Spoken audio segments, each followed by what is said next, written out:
Hello everyone, in this video we're going to pick up where we left off in section 13.2. So the last thing we looked at was an epsilon delta proof to show and find the limit. So now we pick up where we left off. So for some functions it's easy to recognize that a limit does not exist. For instance, it's clear that the limit as xy approaches 0, 0 of 1 over x squared plus y squared does not exist. Why is that clear? Well, the values of f of xy, or in other words, the output, when I look at this function right here, increase without bound as xy approaches 0, 0. Right? So one might think that it equals positive infinity, and you would be correct, but positive infinity technically does not exist because it's not a real number. But that's the idea. Also, looking at the graph here, this is the graph of 1 over x squared plus y squared. Notice that, again, we're focused on this plane right here, this x and y plane. So if I approach 0, 0 on the xy plane, right, this is the point 0, 0 on the xy plane. If I approach 0, 0 from any direction, my z values are up here at positive infinity, right? In other words, I'm going up this, I'm going up this, I'm going up this, right? And so that is why my limit equals positive infinity, or one would argue that that means that the limit does not exist because positive infinity is not a real number. However, for other functions, it's not so easy to recognize that a limit does not exist. So what we have to do is look at different paths. So remember, if I give you the function 1 over x squared and I said find the limit, or I'm sorry, 1 over x, and I said find the limit as x approaches 0, I didn't just say, oh, it's 1 over 0, so it does not exist, right? That wasn't good enough. What I had to do is look at the left-hand limit, right? The left-hand limit, and that would be negative infinity, right? And the right-hand limit would be positive infinity. Left and right hand do not equal, so the two-sided limit does not exist, right? We're going to use the same idea here, but remember, I can't just say left and right hand, right? Because I've got to be able, this point, right? If we're approaching the point 0, 0, we got to come at 0, 0 from every single direction. So the idea is I'm going to pick two paths, right? So I have all these possible paths. I want to pick two of them, right? So maybe this path right here and maybe this path right here. Right? I'm going to pick two specific ones that make good things happen. And then I'm going to show that if I approach from one of those paths, I get one limit for my z value, or my output, and if I approach from a different path, then I get another one. Right? Okay, so let's consider. So this is our function with the limit as xy approaches 0, 0. We want to show that it does not exist. Although I spelled exist wrong. And the way we're going to do that is by looking at two different paths, showing that from one path it's one limit, at another path it's another limit. Those two limits won't be equal, therefore the limit from every side does not exist. Okay, so let's consider approaching 0, 0, the point that we're looking at, from two different paths, right? So the first path, we'll just say path 1. And again, when you're doing this, you're following along with me. You're like, why did you choose this path that I'm about to show you? Well, with practice, you'll get better at recognizing what paths to choose, right? So the first path I'm going to choose, and often approaching along the x-axis or along the y-axis is going to be a good path, right? Because that means either the x or y values along that path will be 0 and good things will happen, right? So that's often a good choice, and that's actually going to be our choice here. So our first path is going to be along the x-axis. So along the x-axis, every point is of the form. If I'm along the x-axis, let's think about this. So maybe I will draw this picture up here. So this is my xy plane, right? Here's my point that I'm focusing on. Here's the point 0, 0, right? And what path am I going on? I'm going along the x-axis. So in other words, I'm approaching like this way, and I'm approaching this way. because either way I approach, I'm going to have the same idea. So this is path 1, so maybe I'll color it in purple here. It's approaching along the x-axis. I'm approaching 0, 0. In any case, no matter which side I'm approaching from, the left or right, I know that all of my values look like some x value and a y value equal to 0, right? Some x value and a y value equal to 0. So along the x-axis, every point looks like, hey, some x value and the y value equal to 0. Then what does that mean? The f of x value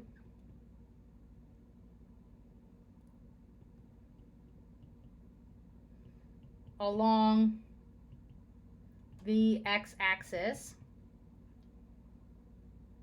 are given by, well, I know in general, right, this is my function, right? So maybe this guy right here, this is my f of xy, right? This is my function. I'm going to plug values, get a z value.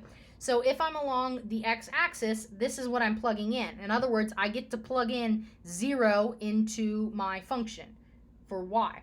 So along the x-axis, my function looks like, my output looks like f of x0, which looks like x squared minus 0 squared over x squared plus 0 squared, which ends up being x squared over x squared, which ends up being just the constant 1, right? So, therefore, the limit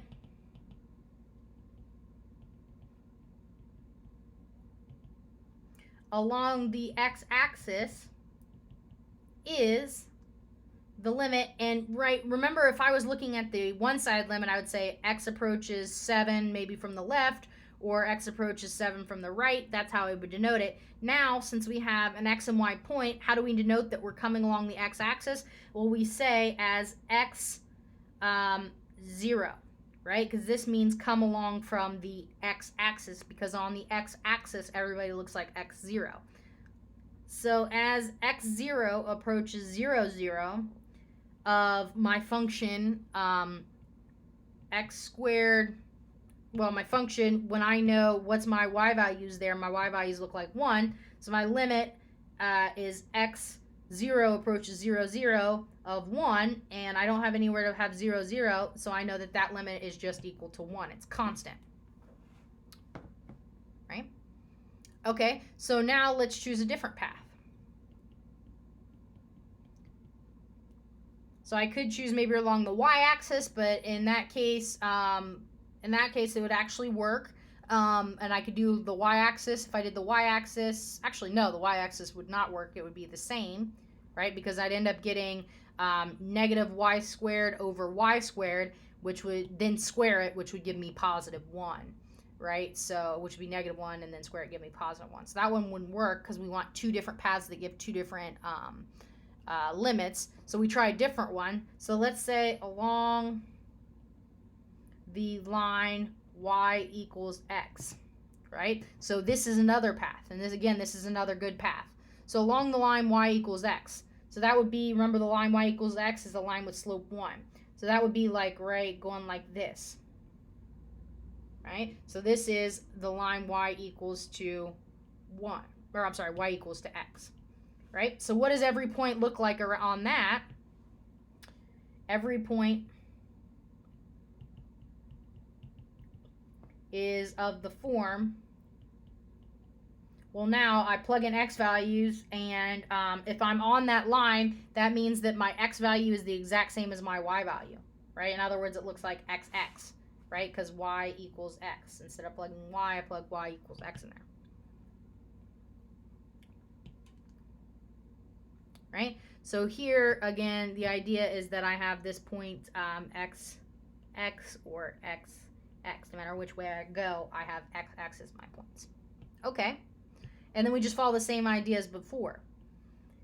Then the f of xy values,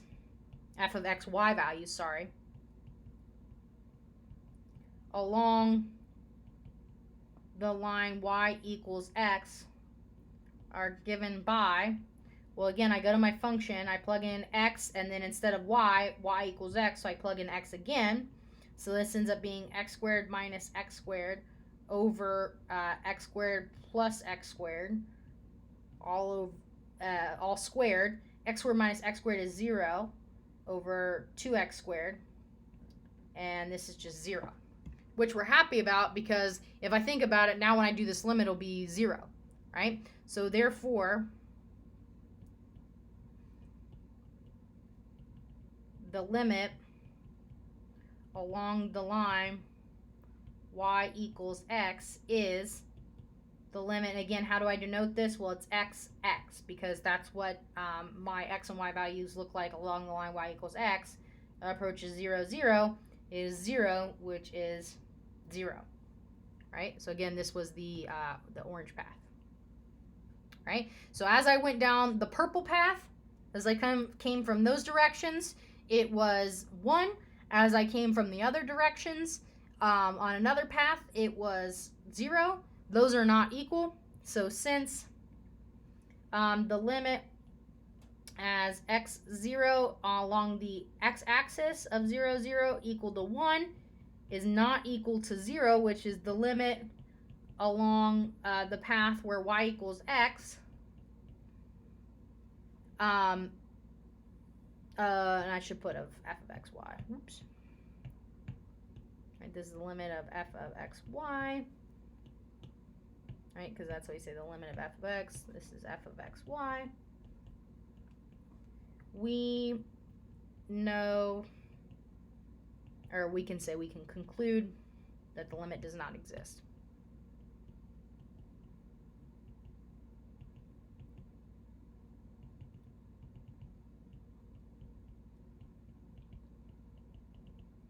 So remember, in order for it to exist, it had to be the same along every single path. So a goal here to show that it does not exist, just find 2 paths where it's not the same, right? And we found those 2 paths.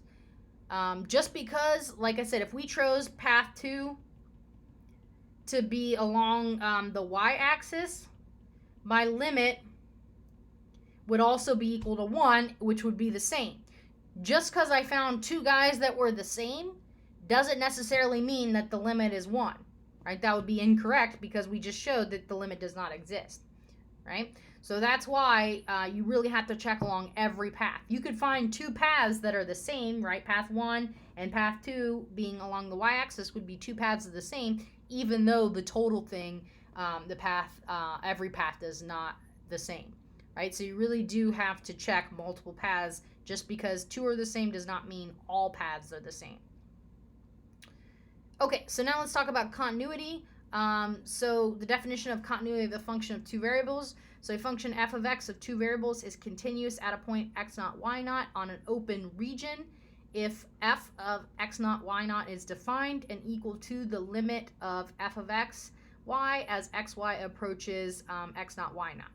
In other words, this is the same as before. Again, if I were going to tell you if a function is continuous at x equals to a, I need that the limit as x approaches a of f of x is equal to the function value there, right? In other words, I need to know where it's heading toward, and the left and the right is the exact same as where it's filled in, right? That's what it means to be continuous. Same idea here, except now instead of just x, I have an x and a y, and I'm approaching x naught, y naught. So I'm approaching this guy, which means just plug it in there. So it's continuous on an open region if it's continuous at every point, right? Instead of interval, before when we talked about intervals in the 1 dimension, that was because we were just talking about x values, which is 1 dimension. Now we're talking about x and y values, which is 2 dimensions. So that's why I need some region here, R. Okay, so continuous functions of 2 variables. If k is a real number and f of x, y and g of x, y are continuous at x naught, y naught, then the following functions are also continuous. Scalar multiples. So if you know, so scalar multiples of your guy are also continuous. Products of 2 continuous functions are continuous. Some are difference of 2 products or of 2 functions are continuous. So everything's kind of transferring from the 1 variable, and also quotients of 2 continuous functions are also continuous, provided most importantly, the same thing we always have, that my function, my denominator does not equal to 0, right? And continuity of a composite function. So if h is continuous at x naught y naught and g is continuous at x naught y naught, then the composite function, that's g of h, is continuous at x naught y naught. So again, that's just the same idea as with the one dimension. It transfers over to the two dimension as well. Okay, so let's look at example 4, part A. It says discuss the continuity of each function. So we look at this function f of xy, which is x minus 2y over top of x squared plus y squared. So we want to discuss the continuity. So what is it? This is a rational function, right? So we look up here and we talk about rational functions, right? So this is a rational function of two variables. Again, rational function because it has a polynomial in the numerator, polynomial in the denominator. So we know that it's continuous everywhere except, you guessed it, where, and I say except xy values, just to emphasize that that's a point xy, except xy values that make the denominator equal to 0, right? So which value, which point xy makes x squared plus y squared equal to 0? 0, 0, right? So since 0, 0 mean, or let's just say,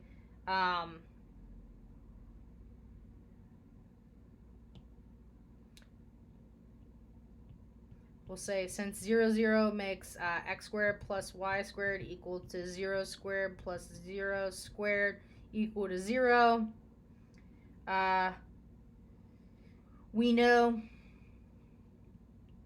that our function of two variables f of xy is continuous everywhere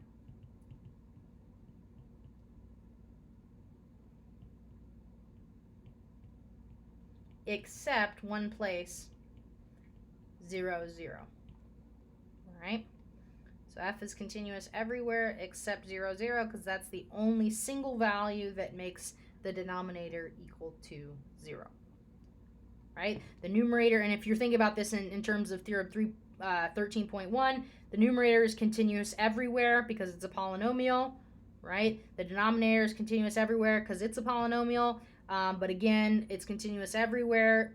That's why it's continuous everywhere, and then we have this little caveat where the denominator is not equal to 0, and that's what we took care of. All right, so how about g of xy? So it's 2 over y minus x squared. So again, this is continuous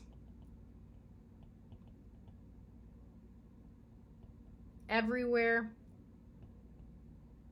except xy points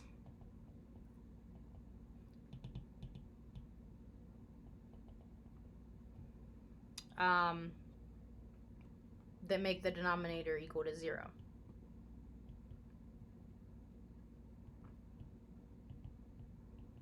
And I think I called them values up there, so I might as well just say put values just to be consistent. Okay, so obviously the point 0, 0 is going to make this equal to 0 because y minus x squared is going to be that. But also the point 1, 1 would be a bad guy because that would make the denominator equal to 0. So I'm getting more than one x and y value that will make the denominator equal to 0. So what I need to do here is just set the denominator equal to 0. So y minus x squared I'm going to set equal to 0 because this is going to tell me where all the bad guys are. So in other words, when y equals to x squared, I have the denominator being equal to 0, right? So these are the bad guys.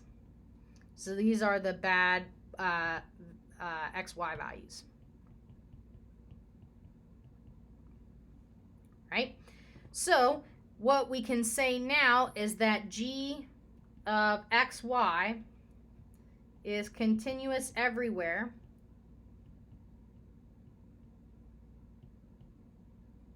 except, now I can't just say 0, 0, the point 0, 0 like before. It's going to be except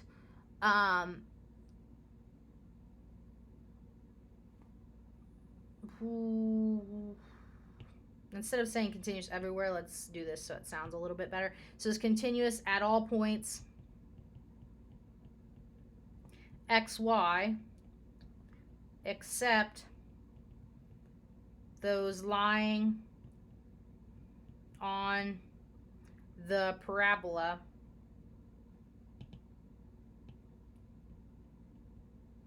y equals x squared. Because if I'm on the parabola y equals to x squared, then that means that exactly that, y equals to x squared. But if y equals to x squared, then that means that y minus x squared is equal to 0, which is not good, right? So if I lie somewhere on that, and again, this is some region because these are all x and y values. If I lie on here, right, if this is my, I'll draw it a little bit prettier.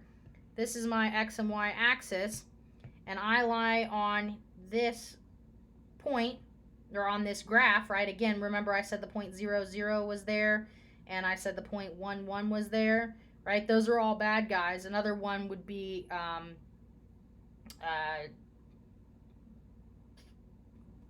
4, 2, right?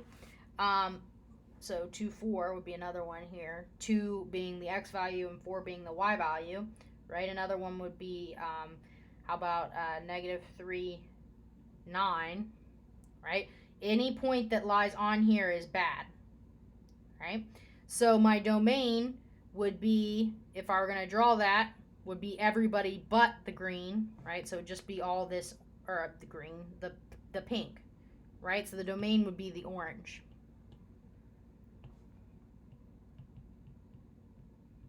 All right, everybody but the purple. And how does that translate to the graph here? This is, remember, this point, this is, we're looking at the x and y plane, right? That's what the flat plane right there. And if I looked at the parabola, this would be the parabola y equals x, right? Y equals x squared, sorry. And notice that if I look at the z values at those points, this is y equals x squared. What do my z values look like? If I'm coming from on the outside of the parabola, right? This is coming on the outside of the parabola. Look, I go down that hill, right? I go sledding down a big hill. If I am on the inside of the parabola, look, I go up a big hill, right? One side is going to positive infinity, the other side is going to negative infinity, and that happens no matter where I'm at along the parabola, right? And so that is why my function is not continuous at anywhere on that parabola. All right, that's all I have for this video. Thank you.